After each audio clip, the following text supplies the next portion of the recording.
বিসমিল্লাহির রহমানির রহিম। প্রিয় দেশবাসী, আসসালামু আলাইকুম। আজ বাবা দিবস। অনেকেই বলবে যে প্রতিদিনই বাবা দিবস, তবে আজকে যেহেতু নির্ধারিতভাবে সবাই এই বাবা দিবস পালন করছেন, আপনাদের সকলকে আমি শুভেচ্ছা জানাচ্ছি। আজকের দিনে আপনাদেরকে কিছু কথা বলতে চাই আমার বাবাকে নিয়ে। আজকে আপনাদের সামনে এসেছি, আপনাদের সাথে কথা বলতে পারছি, এই সাহস নিয়ে কথা বলতে পারছি খালি একটাই কারণে, আমার বাবা সালাউদ্দিন কাদের চৌধুরী ছিল। অনেকে মনে করে যে বাবার নাম যদি অনেক বড় হয়ে থাকে, ওই ভারের নিচে দেবে পড়ে অনেকেই আগাতে পারে না। আমার শক্তি আমার বাবার এই নাম। আপনাদের সকলকেই আজকে আমি একটা ছোট গল্প শোনাতে চাই আমার বাবার সাথে কিছু অজানা কথা, যে জিনিসগুলি আগে হয়তো প্রকাশ করতে পারিনি মনের কষ্টের কারণে।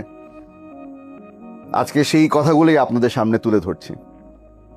আমার বাবার সাথে আমার যখন শেষ দেখা হয়, আমার বাবা আমাকে এবং আমার ভাইকে জড়িয়ে ধরে একটা শেষ জিনিস বলেছিল। আমার ভাইকে সে পিঠে থাপ্পড় দিয়ে, যেটা আমার বাবার পুরানো একটা স্টাইল, যাদেরকে বেশি আদর করতো তাদের পিঠে থাপ্পড় মেরে কথা বলতো। আমার ভাইকে সে জোরে একটা থাপ্পড় মেরে বলল, কালকে দাফন করতে যাচ্ছ আমাকে, ঠিক মতো শেভ করে যাবে। আমি তখন হেসে বললাম যে আব্বা, আমি তো দাড়ি রেখে ফেলেছি, আমি কিন্তু শেভ করব না। আমার বাবা হেসে বলল যে হ্যাঁ, এটা তো তোমার অনেক দিন হয়ে গেছে, তোমাকে হয়তো চিনতে পারবো না উপরে যখন দেখা হবে। অনেকেই আমাকে জিজ্ঞেস করে, আমার বোনের বাচ্চারা, আমার ভাইয়ের বাচ্চারা আমাকে সবসময় জিজ্ঞেস করে যে মামা, চাচা, আর কত দাড়ি রাখবা, দাড়ি ফেলে দাও। আপনাদেরকে আজকে বলতে পারলাম যে দাড়ি আমি কেন রেখেছি। দাড়ি রেখেছি কারণ যেদিন উপরে চলে যাব, আব্বা যেন আমাকে চিনতে পারে। প্রতিদিন স্মরণ করি আব্বাকে। আমি জানি যে আপনারা যারা এই ভিডিও দেখছেন না, অনেকেই আমার বাবাকে ভালোবাসেন, বেশিরভাগ মানুষই আমার বাবাকে ভালোবাসেন।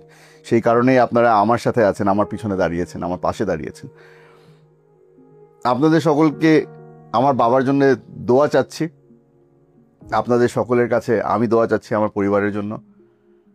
আপনাদেরকে আমি বলে দিতে চাই যে যতদিন বেঁচে আছি, যতদিন রাজনীতির মাঠে আছি, চেষ্টা করব সালাউদ্দিন কাদের চৌধুরী যেই জায়গাটা খালি রেখে চলে গেছে, সেই জায়গাটার মধ্যে যেন অন্তত কিছুটা ভালো কাজ করে আমি টিকে থাকতে পারি। আশা করি শিগগিরই আপনাদের সকলের সাথে দেখা হবে। আসসালামু আলাইকুম।